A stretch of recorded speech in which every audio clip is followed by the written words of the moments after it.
Okay, great. So, how are you this lovely morning? And I'm Yeah, assuming that you're in the UK. yeah. I'm just at home. Yeah, Yeah, good. Bit tired actually, but I'm fine. How are you doing? the same. Good, but a bit Right. tired. The uh, weather's turning. the weather's turning. Yeah, I feel like it's getting cooler. Well, Tired. marginally, I think. I think we've still got a few good days to come. Really? Yeah, I That's mean, good. which part of the world are you in? I'm in London. Oh yeah, no, I think it'll be pretty good for the next three days. Oh, really? Nice. That's The good. nights might be getting a little bit slightly chillier, but yeah, we've had a great summer, haven't we? I feel, despite Yeah. It has been good. despite Crazy. the lack of water, which is another issue, obviously. Yeah. Did you have? Were you gigging at the weekend? Were you doing any shows? No, not this weekend though. It was my No. birthday actually though. Oh, was it okay? Yeah, Did you it's fun. celebrate? Was it a big birthday for you, or just Yeah, another just birthday? just another birthday. Any particular highlights? No, it's just another birthday. Yeah, just another birthday. Okay. So you're still recovering from that by the sounds of it. No, yeah, kind of, I guess. Yeah. Okay, great. So you've got a new album coming out Hmm. on Domino, which is the label you've been with since the beginning, pretty much. Is that Yeah. right? Yeah. Yeah. How did you hook up with them? Just out of interest, because I mean, obviously, Domino is one of the few labels that people would know, independent labels that people would know, I think, and they always seem to be signing some amazing acts. So, how did that happen?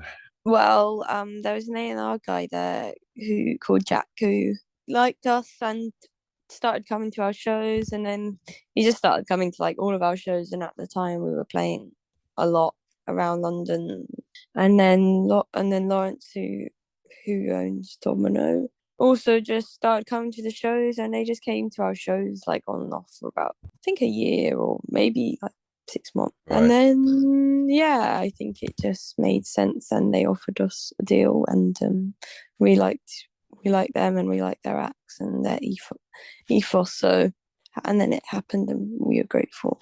you were previously called Fish, weren't you? Is that Yeah. right? Was that before you signed to Domino, or why did you change the Uh, name? because basically, well, there's a guy called Marillion Fish. I think he's from Scotland. Yes, And yeah, he's quite big, and also there's that PH Fish band. So I think it was more just like we didn't want to get sued, and we needed to change the name, so better to do it yeah. sooner rather than later. Why the name? Sorry, is there any particular reason for that, or is it just a random Um, liked? it was pretty random, and then it just kind of made sense, and I thought it was quite funny and British, so Yeah, but also kind of mockingly British. So yeah. We're always apologetic, aren't we? mm-hmm. So your debut came out in 2020, wasn't it? To Mm-hmm. 925, and obviously then COVID struck and the pandemic, and that that made it difficult for everybody, Yeah, which we don't need to go into big detail now, but it yeah, obviously affected you as a band in terms of because your album only pretty much came out on when the pandemic had been announced, hadn't it? Sort of spring of 2020, wasn't it? So it came out at a yeah. really awkward time. Let's put it like Mm-hmm. that. How does it feel now when you look back? I think it was just such a weird time for everyone. So so it was kind of weird, but it didn't really hit me till like towards the end because it was just so weird for everyone.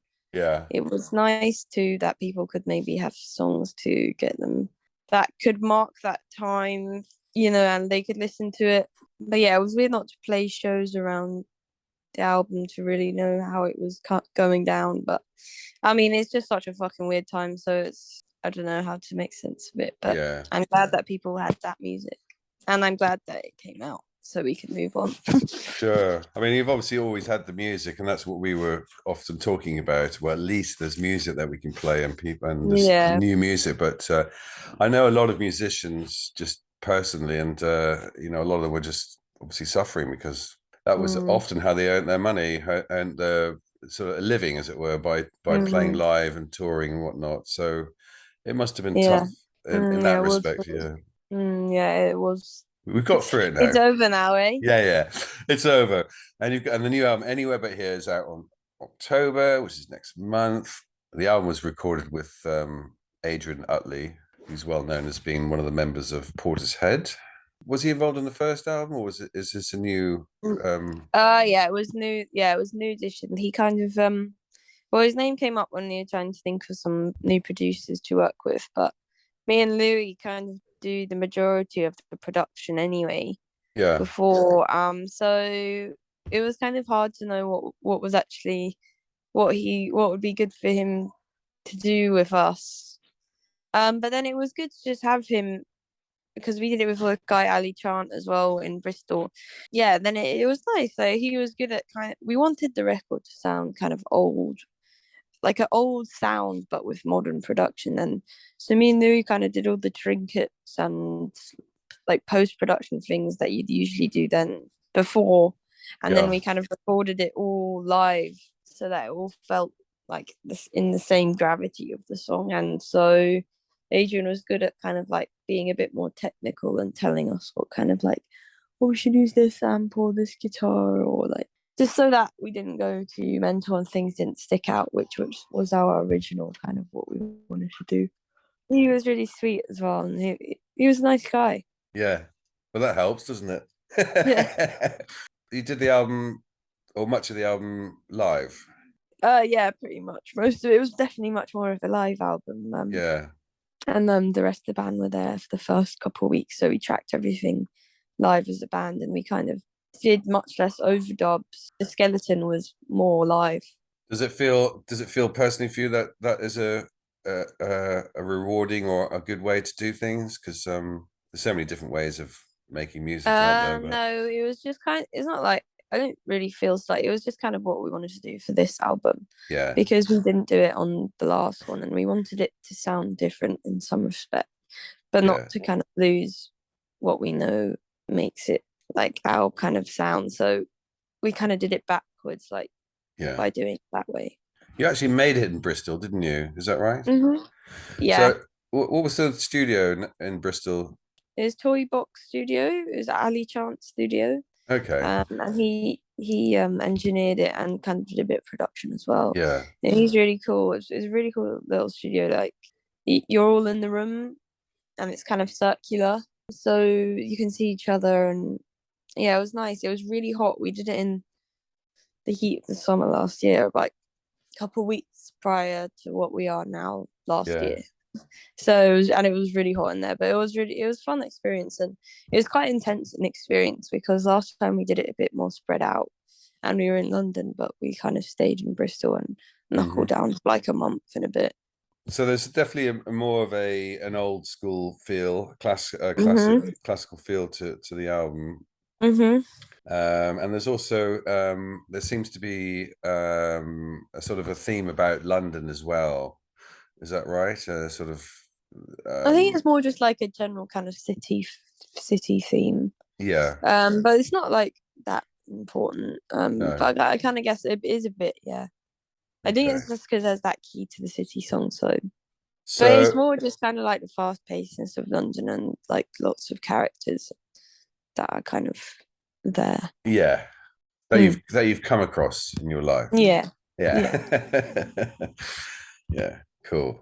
And you've just basically maybe incorporated that within a sort of a general sort of idea about life, city life, or city experiences, or urban life, or how would you characterize it? I think they're just kind of I don't know if I really characterize it all about city. They're all just kind of like they're all kind of about love and a kind of stuck in coming of age. And Yeah. the first album was written as well in the same place, kind of around the same friends, and so is this album. So it was kind of like wanted to kind of write about the same people and the same kind of landmarks of our lives, especially because me and Louis are best friends, so we kind of share the same friends. But then just kind of as it's moved on from this perspective, so it's kind of looking at it from a different perspective and I think it was a bit more kind of painful album, and I think the songs were more thought out. I've just been reading some of the information sent to me about parts of Mm-hmm. the album, and I was just interested about the track again, Yeah. which is apparently based on your mother, I think. It says here that she's a death doula, Yeah. and I don't really She's know what that is. Deaf Judah. Yeah, it's not about her, but I mean, she just did that work for a bit, where you basically kind of go and help families and help be with people when they're like gonna die. Yeah, So she'd tell me a lot of those stories, but it's not really about that. I think that song's just about little deaths in general. I think especially in the coronavirus. I don't know. Like I just think it was unable. You're kind of unable to, like, things had moved on, especially. I mean, I was 22, but like if you're like 18 or whatever, like they're quite like important years of like growing up and coming to age, and things change quite quickly, I think. yeah, So I think it was like things felt different, and you kind of felt different inside, but time hadn't really changed. And so it's kind of felt like this weird, like, I don't know, grieving period. And that song kind of just, I just kind of wanted it to hold on to one note. How you kind of feel like when you can't get through something, you kind of just like, you kind of hold on to that kind of screamy note. But then I kind of wanted it to be like a little death in the end, mm. and to make the new album. So I kind of wanted that song to eat the album in the end, kind of, if you know what I mean. Eat that album. Yeah. Yeah, that's a good way of putting it. Mm. So I guess the idea of death and rebirth, perhaps, or sort of Yeah, yeah, the yeah. cycle of life, maybe, or Yeah, yeah, yeah. and the song that came out a while ago, "Let the Lights On," Hmm. which is a terrific song to start the album as well. That feels like it feels like there's a bookend aspect to this. You know, at the beginning, "Let the Lights On," and then at the end, it's again, and as you Yeah. described it.